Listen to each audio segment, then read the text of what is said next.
Hi guys, welcome back. I'm Dr. Sandeep Tiwari and I welcome to you to online classes. Guys, in last lecture I discussed with you the first two stanza of the poem The Retreat, that is written by Henry Vaughan. In today's lecture I am going to discuss the remaining part of this poem. So let's start. इससे पहले मैं आपको जो चीज़ समझाया था उसको एक बार recall कर देता हूँ कि पोएट पिछले स्टेंजाज में ये कहता है कि जब वो स्वर्ग में था तो बहुत खुश था, और जब वो धरती पे आया जब बचपन वाले एज में था तब भी वो खुश था और सिनलेस था, और उस समय वो धरती पर एक एंजल की तरह रहता था। और उस समय उसने ये भी कहा कि बचपन में रहते हुए वो स्वर्ग की तरफ देख सकता था, वहाँ पे वो भगवान को देख सकता था। फिर वो ये कहता है कि धरती पर बचपन के टाइम में धरती पर वो कभी भी गोल्डन कलर के जो फ्लावर्स देखता था या क्लाउड्स देखता था, उनको देख करके उसे बचपन की हेवन की लाइफ के बारे में याद आ जाती है, और वो काफ़ी खुश रहा करता था और घंटों तक ऐसे सीन्स को देखते रहता था। और उन अर्थली जो ब्यूटीज़ हैं जो धरती पे देखता था सुंदर चीज़ें, उसमें वो हेवनली ब्यूटीज़ को ढूंढता था या हेवन को ढूंढता था।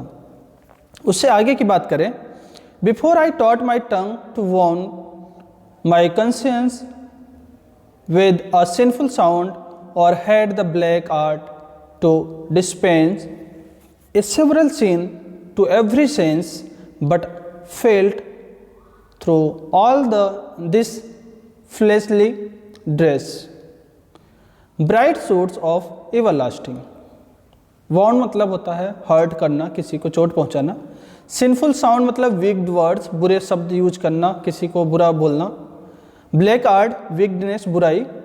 डिस्पेंस मतलब ऑफर, गिव या प्रेजेंट करना। फ्लैशली ड्रेस मतलब ह्यूमन बॉडी की बात की जा रही है, फ्लैश मतलब मांस और फ्लैशली ड्रेस का मतलब हो गया ह्यूमन बॉडी। ओवरलास्टिंग मतलब इटर्नल। अब देखते हैं इसके एक्सप्लेनेशंस को। तो कहता है कि when he was in his childhood days, जब अपने चाइल्डहुड डेज में था, he was totally innocent and pure, वो पूरी तरह से इनोसेंट और प्योर था। He never said a word to wound या to hurt the feelings of others, वो उसने कभी भी एक ऐसा वर्ड नहीं बोला, एक भी वर्ड नहीं यूज किया जो दूसरों को हर्ट करे या दूसरों की फीलिंग को चोट पहुंचाए। He never uttered words which contain traces of sin, he never uses sinful words, उसने कभी भी सिनफुल वर्ड भी नहीं यूज किया। आगे, एट दैट टाइम मतलब when he was in his childhood days, he had not acquired the habits of this earth। उस time में उसे इस धरती की हैबिट नहीं लगी हुई थी, मतलब इस धरती के लोगों वाली बीमारी नहीं लगी थी कि कैसे लोग सिंफुल और कैसे लोग यूजलेस वर्ड्स यूज करते हैं टू हर्ट द अदर्स, दूसरों को चोट पहुंचाने के लिए। It was a time before he had acquired enough wickedness to sin through every one of his senses. और ये वो टाइम था जब उसने बिल्कुल भी विगनेस नहीं प्राप्त किया था, मतलब अब जो टाइम आ गया, मतलब when he was in his young age, जब वो अपने यंग एज में था, उससे पहले जब वो अपने चाइल्डहुड एज में था, तो वो ऐसा टाइम था कि उसने बिल्कुल भी वीकनेस अपने अंदर नहीं लाया था, कोई भी बुराई उसके अंदर नहीं थी। और childhood was a time of innocent and purity, उसके लिए चाइल्डहुड जो टाइम था वो पूरी तरह से इनोसेंस और प्योरिटी वाला टाइम था। At that time he realize that underneath the body of flesh he felt, देखो last two lines, he felt through all this fleshly dress, मतलब underneath this body of flesh, इस मांस की body के नीचे there was a soul with some consciousness as of its immortality. लिखा है ना, bright suits for everlasting. Bright suits मतलब अपने सोल की बात कर रहा है, that is full of immortality. तो लास्ट टू लाइन में कहता है कि when he was in his childhood days he thought, वो ये सोचता था, क्या सोचता था कि अंडरनेथ या under this body of flesh, इस फ्लेश बॉडी के अंदर या इस मांस वाली बॉडी के अंदर देयर इज अ सोल, एक ऐसी आत्मा है, दैट हैव सम ट्रेसेस या दैट हैज सम हिंट्स या that has some quality of immortality, जो कि कुछ इमोर्टैलिटी की क्वालिटी रखता है। तो इन लाइंस में जो आपकी स्क्रीन पे 6 लाइंस दिख रही हैं, इसको मैं एक बार वापस से रिकॉल कर देता हूँ। पोएट कहता है कि जब वो अपने चाइल्डहुड डेज में था तो उसने कभी भी एक भी गलत वर्ड यूज नहीं किया दूसरों को हर्ट करने के लिए, किसी की फीलिंग को चोट नहीं पहुंचाई, कभी भी सिंफुल वर्ड्स नहीं यूज किए, और साथ ही साथ वो ये भी सोचता था कि जब वो चाइल्डहुड डेज में था तो उसके इस मांस वाले शरीर के अंदर एक सोल है और वो सोल आत्मा से या अमरता से जुड़ी हुई है। ओके बच्चों, देखिए next lines. O how long I travel back and tread again that ancient track that I might once more reach that plain where first I felt my glorious train, from whence the enlightened spirit sees that sad city of palm trees. Trade मतलब होता है walk, ancient track मतलब हो गया paths of haven, और plane मतलब यहाँ है हेवन की बात की जा रही है। तो अब यहाँ पे देखिए जो पोएट है वो थोड़ा सा सरप्राइज होता है, थोड़ा सा एक्सक्लेम होता है और एक्सक्लेमेशन यूज करते हुए क्या कहता है कि O how long, O how I long to travel back to the past, लिख रहा है ना, how I long to travel back and tread ancient that ancient track again that ancient track. First line में क्या कहता है, he is exclaimed या he is surprised and he think, वो क्या सोचता है, he thinks that how long it will be that he will return to that ancient track. Ancient track मतलब पाथ्स ऑफ हेवन। तो वो ये कहना चाह रहा है कि how I long to travel back, कितना टाइम उसको लगेगा वापस जाने के लिए टू द पास्ट, पास्ट में। The speaker would rather live in the past and would again on the ancient track than live as he does now. It means the poet or the speaker wants to go back on his ancient track, that is heavenly path. He is not happy in his present life on this earth, so he wants to go back on heavenly path again. That's why he is exclaimed how long it will take to go to past. Okay, तो first 2 line आपको I think clear हो गई होंगी। चलिए next lines देखते हैं। That I might once more reach that plane where first I left my glorious train.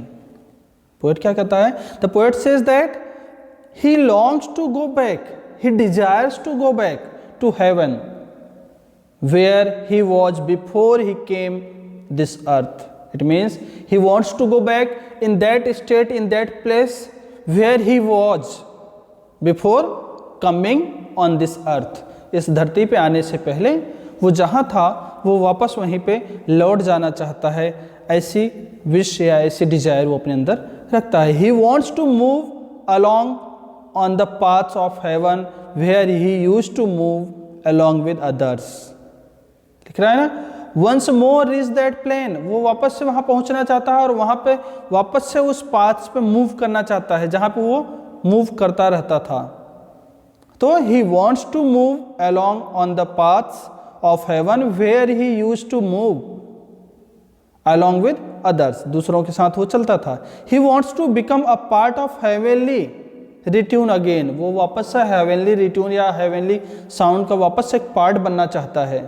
He hopes to recover his previous state of being, वो वापस से अपने previous state को प्राप्त करने की आशा रखता है। He knows exactly where he left it to. He knows very well where he left his glorious train.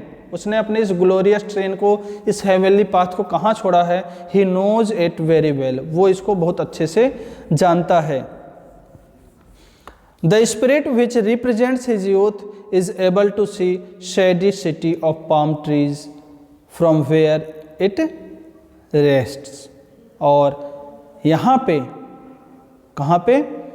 जो उसकी स्पिरिट है उसके यूथ एज में, इज एबल टू सी, वो देख सकती है, shady city of palm trees, palm trees के सैडी सिटी मतलब हेवन को, लास्ट लाइन का मतलब है हेवन, जहाँ पे वो क्या करता था? रेस्ट करता था. It means in his youth age he can see the heavenly beauties, the heavenly facilities where he rest, जहाँ पे वो आराम करता था, उन फैसिलिटीज़ को, उस ब्यूटी को देख सकता है. When he is in his young age, and that's why he is wants to go back there again, and he wants to live that life again. Okay, तो चलिए इसका अब लास्ट सेक्शन देखते हैं. But my soul with too much stay is drunk and stagger in the way.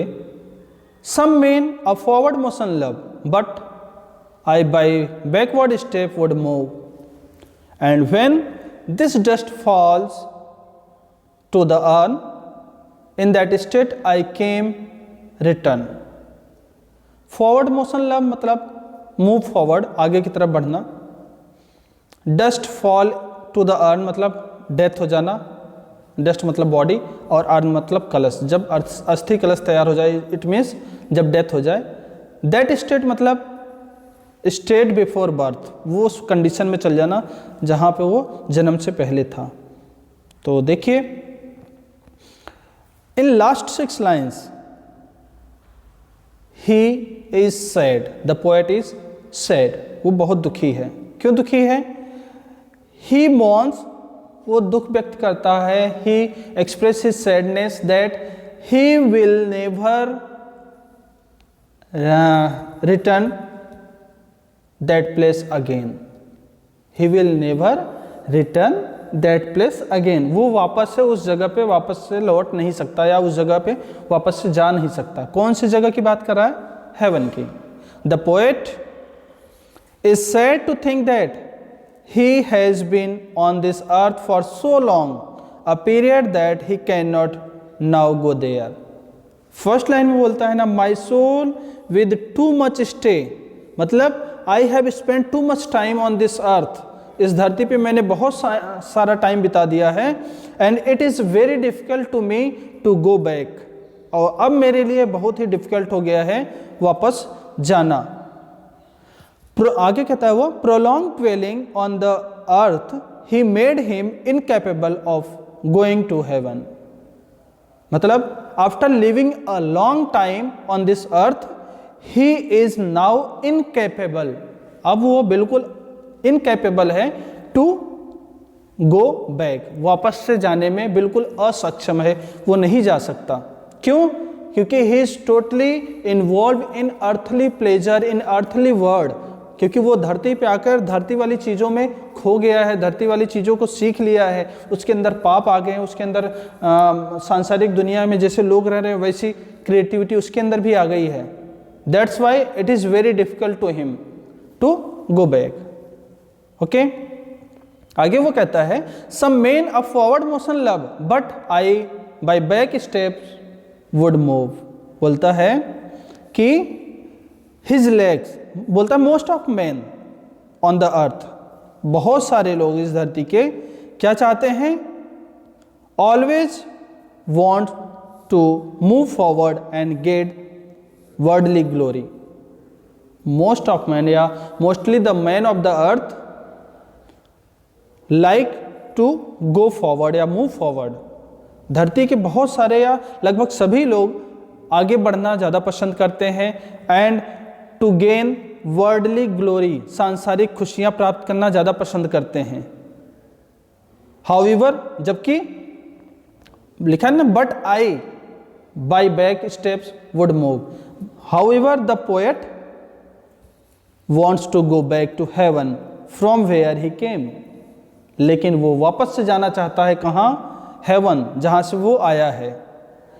और last 2 lines में he speaks about his death, वो अपने मृत्यु के बारे में बात करता है और कहता है he says when he will come to the state of dust, या व्हेन ही विल डाई, जब वो मर जाएगा, his body will return to the heaven and become again what it was before he was born।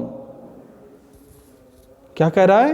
his body will return to heaven after his death, मतलब मृत्यु के बाद his body will return to the heaven, वो स्वर्ग में लौट जाएगी उसकी बॉडी, और become again, वापस से वही बन जाएगी what it was, जो ये थी before he was born, इसके जन्म लेने से पहले। तो लास्ट 6 लाइन में वो पोएट थोड़ा सा दुखी है स्टार्टिंग में, और कहता है कि वो इस सांसारिक दुनिया में कुछ ज़्यादा ही खो गया है, इसमें इतना लिप्त हो गया है कि it is very difficult to him to go back, उसके लिए बहुत मुश्किल हो गया है वापस लौट जाना। फिर वो कहता है कि सांसारिक लोग, मोस्टली सांसारिक लोग क्या करते हैं, वो पसंद करते हैं मूव फॉरवर्ड, आगे की तरफ जाना, और गेन वर्डली प्लेजर, सांसारिक खुशियाँ प्राप्त करना, but the poet wants to go back, लेकिन जो पोएट है वो पीछे जाना चाहता है, कहाँ? टू द हेवन, स्वर्ग में जाना चाहता है। और लास्ट 2 लाइन में वो ये कहता है कि व्हेन ही विल डाई, और जब वो मर जाएगा, he will return to the heaven, वो स्वर्ग में लौट जाएगा, और then he will become what he was before he was born, और तब वो बन जाएगा जो वो जन्म से पहले था, मतलब जन्म लेने से पहले वो जिस कंडीशन में था वो बन जाएगा। तो आई होप बच्चों ये 6 लाइन्स आपको समझ में आ गई होंगी, और इसी लाइन्स के साथ अपनी ये पोएम यहीं पे कंप्लीट होती है। आई होप आपको समझ में आ गया होगा। अगर नहीं समझ में आया तो आप दोनों तीनों पार्ट्स को एक साथ कनेक्ट करके इसको वापस से पढ़िएगा, ईज़िली क्लियर हो जाएगा। इसी होप के साथ इस लेक्चर को यहीं पे फिनिश करते हैं। मिलते हैं नेक्स्ट वीडियो में नेक्स्ट टॉपिक के साथ, तब तक के लिए बाय बाय, थैंक यू।